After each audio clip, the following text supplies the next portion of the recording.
No sé quiénes son los que regresaron del espacio, pero no son los astronautas que enviamos a la misión. La nave espacial GE-1 fue lanzada el miércoles 25 de enero del 2023. Navegó más allá de nuestro sistema solar. Esta nave estaba persiguiendo una señal que recorría la Vía Láctea. La llamamos frecuencia 784A.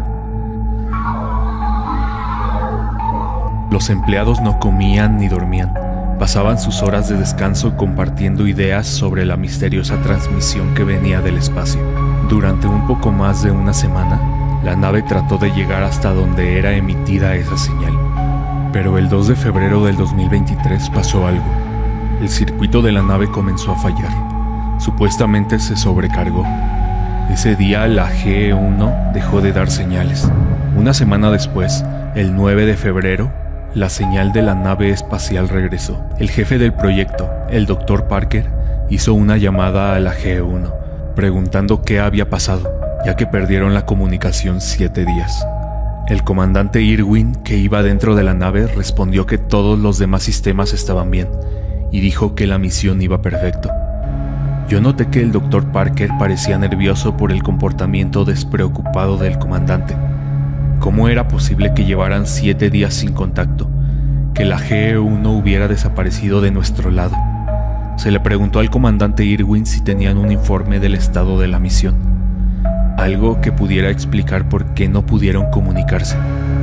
Irwin simplemente respondió: no hay nada. Luego Irwin informó que en cuanto a la frecuencia 784A, habían llegado al punto de transmisión de la señal y no había nada.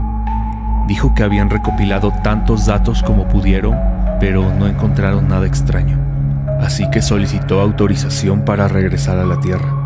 Esa nave atravesaba el espacio a una velocidad increíble. Los astronautas regresaron a casa en cuestión de días. La nave aterrizó silenciosamente en un sitio no oficial de la NASA el miércoles 15 de febrero del 2023.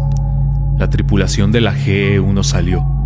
La familia de los tripulantes y los pocos que sabíamos sobre esta misión aplaudimos su llegada. Los 3 astronautas que supuestamente salieron de la nave espacial eran Tim Irwin, Gianna Daines y Mattias Olsson. Escuché algo desconcertante mientras Tim Irwin hablaba con su esposa Melissa en la sala de descanso. Ellos tenían una conversación cuando de repente él la llamó Melody. Ella, al creer que su esposo tenía otra mujer, le preguntó quién era Melody, a lo que Irwin solo dijo que se confundió debido a los efectos que tienen las misiones de la NASA, pero el tono de su voz sonó muy diferente. A Melissa no la vi muy convencida con esa respuesta, como si algo raro estuviera ocurriendo. El miércoles 31 de enero del 2024, un objeto no identificado entró en la atmósfera de la Tierra, cayendo al Océano Pacífico. Esto solo lo supo la NASA Inmediatamente llevaron a un equipo de recuperación al sitio oceánico. En los informes había algo. Se determinó que ese objeto que cayó en el océano no era algo extraterrestre. En el fondo del océano, el Dr. Parker tampoco entendía qué había pasado, pero necesitaban mi ayuda. Pero había otra cosa rara. El equipo de recuperación aún no había explorado la nave, pero se detectó movimiento dentro de ella. Había pasado un año desde que los astronautas supuestamente regresaron, y no se había encontrado nada de donde venía la frecuencia 784A. Ese submarino tardó alrededor de 2 horas en encontrar la nave. Aunque no se encontraba tan profundo, era un punto donde la luz del sol no llegaba. Finalmente, la tripulación encontró los restos, y 2 buzos, cada uno equipado con una cámara, salieron del submarino para explorar la nave. Cuando rodearon la parte delantera de la nave espacial, toda la sala de control se quedó en silencio. Se podían distinguir unas letras impresas en color negro en los restos de esa nave hundida. GE-1. Era la misma nave. El buzo principal de la misión, Barton, anunció que iban a abrir la puerta de la nave. Sacó una herramienta de perforación y comenzó a forzarla. Barton, el buzo principal, fue el primero en avisar que iba a entrar a la nave. Él comenzó a nadar a través de la abertura, y segundos después el otro buzo, Lake, lo siguió. Ellos continuaron nadando a través del pasillo de la nave. Todo por dentro se veía intacto. No se veía nada dañado, ningún rastro de sangre, ningún rastro de un posible incendio. Todo parecía bien. Unos segundos después, la cámara reflejó lo que el buzo había visto. Una escena aterradora que provocó que todos en la sala de control nos retorciéramos del miedo. En la sala de la cabina de vuelo, en la parte delantera, se encontraban 3 trajes espaciales flotando. Trajes espaciales que, al parecer, sorprendentemente estaban intactos. No tenían ni un rasguño. Había pasado aproximadamente un día desde el accidente de la GE-1 hasta que los buzos abrieron la nave. Los 2 hombres y una mujer tenían una expresión de terror grabada en sus rostros. Y sí, esos eran los 3 astronautas que habían regresado a la Tierra hace un año. Lo peor de todo era el cuerpo del comandante Tim Irwin. Aunque su traje estaba intacto, por dentro se veía algo. Su cabeza estaba partida en 2. Los otros 2 astronautas solo se encontraban encerrados en el traje sin oxígeno. Escuché decir a uno de los científicos que los astronautas tal vez habían muerto antes del impacto. ¿Por qué los astronautas llevaban trajes dentro de la nave espacial? Los científicos estaban hablando de qué es lo que pudo haber pasado. Se decía que la GE-1 tenía programado un pilotaje automático en caso de que pasara determinado tiempo. Tal vez ese temporizador falló y los astronautas tuvieron que abordar la nave antes de lo planeado. Y como la comunicación también estaba fallando, no pudimos recibir ningún mensaje. Pero hasta ahora solo eran hipótesis. Sabríamos más cuando miráramos el registro de la nave. Él conectó un disco duro a un puerto de la nave y sorprendentemente seguía funcionando. Comenzó a pasar los archivos y mientras el buzo estaba escaneando la nave, yo solo observaba las cámaras en busca de algo inusual. Algo que nos intrigó a todos fue el descubrimiento de fragmentos de vidrio flotando en el laboratorio. La mayoría de las personas no prestaría atención a unos fragmentos de vidrio en el suelo de la nave. De hecho, el buzo tampoco le había dado tanta importancia. Ni siquiera yo entendía por qué eso era tan importante. Es solo vidrio roto, pensé genuinamente. El Dr. Parker le indicó que recogiera una muestra. Los hombres regresaron al submarino, la transmisión terminó y todos salimos de la sala de control. Al día siguiente, mientras estaba revisando unos datos en la computadora, el Dr. Parker me habló para que fuera a su oficina. Cuando me senté, noté que él se veía más pálido de lo habitual. Él me contó que acababan de revisar los datos de los restos de la GE-1 y necesitaba mi opinión. En el disco duro que recuperaron los buzos se encontraban 102 archivos de audio. Casi todos estaban corruptos, a excepción de 2. Archivo 86. Este es el comandante Tim Irwin. Desde las 12:15 del día de hoy, no hemos podido contactar con el control de misión. Olson no ha detectado ninguna falla, así que esperamos que todo siga bien en casa. Los 3 hemos estado contemplando la posibilidad de que el problema con nuestra señal de transmisión provenga de lo que hemos descubierto, el origen de la frecuencia 784A.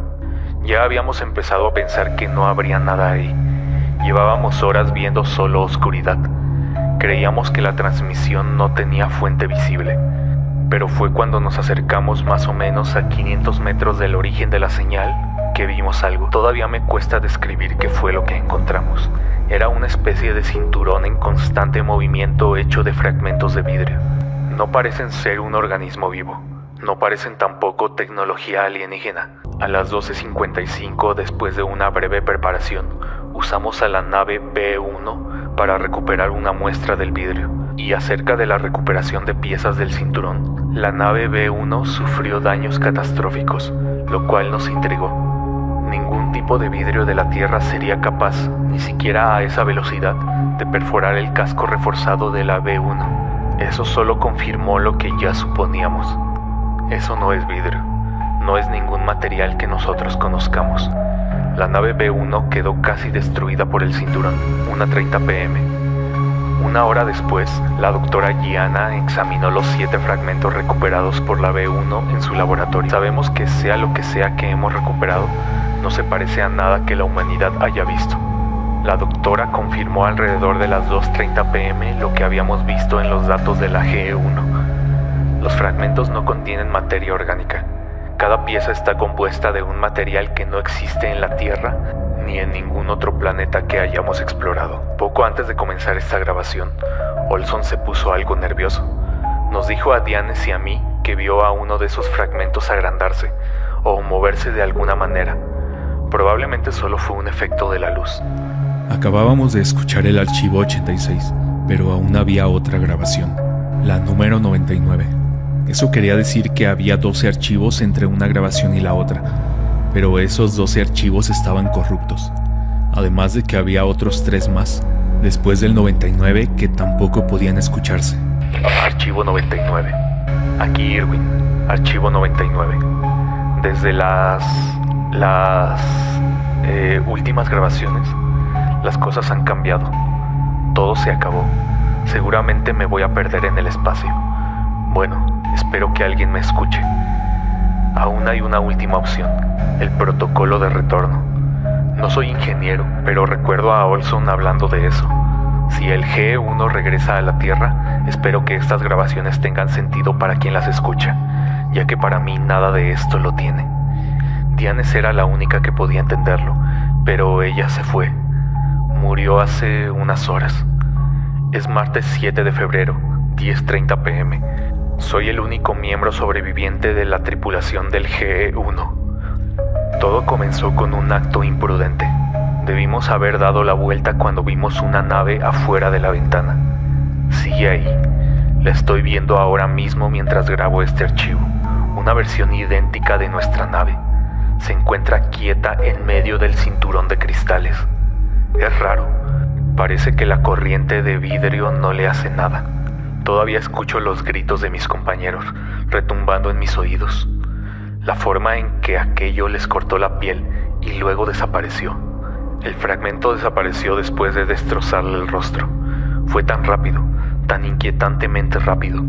Esa imagen jamás saldrá de mi mente. Un fragmento afilado atravesando a mi compañero, rompiendo las leyes de la física, cortando la cara como si esa cosa estuviera siendo manejada por alguien, pero solo era un pedazo de vidrio. Pero cuando cerré el laboratorio, fue que vi la copia de nuestra nave. Pero hay algo en esa nave que está a unos 100 metros de nosotros. Detrás de las ventanas hay movimientos. Hay personas dentro. Dios mío, los veo claramente. Pero ellos murieron. Olson y Dianes están muertos. Sus cuerpos están en la sala de control. Los estoy viendo. Y también están allá, al otro lado, observándome desde la cabina de la otra nave. Quiero dar la vuelta, alejarme del cinturón. He querido abandonar la misión desde hace días, pero Dianes dijo que no deberíamos regresar a la Tierra con los fragmentos a bordo. Estábamos tan asustados para acercarnos al vidrio después de que él murió. Pero ahora, sin Dianes, no me veo resolviendo esto solo. Lo único que tengo que hacer es seguir adelante, seguir registrando lo que pasa. Grabaré una actualización mañana, pero no abandonaré esta misión. Sea lo que sea este material, no creo que deba volver a la Tierra sin deshacerme de él. Comandante Tim Irwin, archivo de audio 99. Después de unos minutos, le pregunté sobre los fragmentos recuperados en el fondo del océano. ¿Qué había pasado con ellos? Él me dijo que los científicos estaban examinando los fragmentos, pero pasaba algo más. Según las imágenes de video de la inmersión, cuando los buzos entraron al laboratorio y vieron los vidrios, había muchos fragmentos en el agua.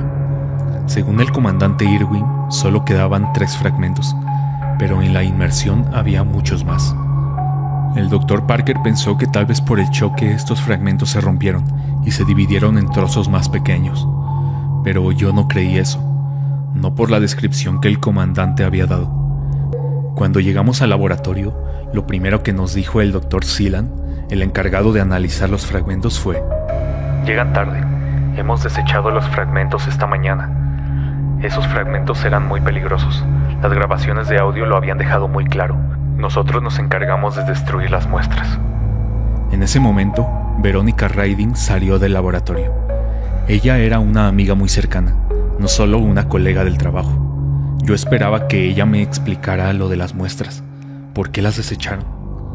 Verónica, ¿en serio desecharon las muestras? Ella se detuvo para mirarme y me dijo: sí, Dr. Odell. Nosotros nos deshicimos de las muestras.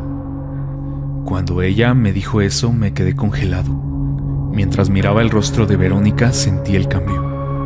No había ninguna diferencia física en su apariencia, pero ella estaba diferente. Verónica siempre me hablaba por mi nombre, no por mi apellido. ¿Cuántos más han sido reemplazados? Ha pasado un año desde esa misión, y ahora solo pienso en algo. Ellos están entre nosotros. No sabemos cuántos más han sido reemplazados. Tampoco sabemos realmente cuándo comenzó esto. Lo único que sabemos es que son casi idénticos a nosotros, pero llegan a fallar en detalles mínimos, detalles que cualquier persona ignora.